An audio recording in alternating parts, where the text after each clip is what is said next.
David, so how do you define the taste or your taste, Showtime's taste?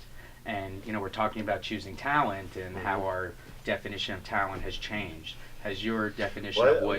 I don't know if this is exactly an answer, but one of the things that you just said, which I think is interesting, that there's been a democratization of taste, and there's probably more people.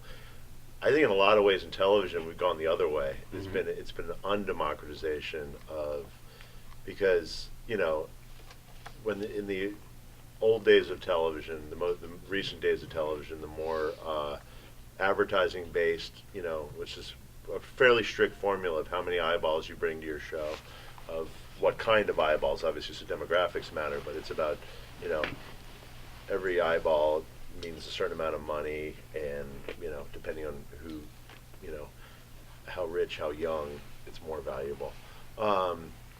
But now we're in the subscription service, and the sort of it's much more amorphous. What causes somebody to want to subscribe? What causes somebody to want to cancel their subscription? What is very imperfect, and it's always going to be hard to. We know what people are actually watching. We know where their usage is, but it doesn't necessarily mean that's what makes them stay or leave. What about data and creativity?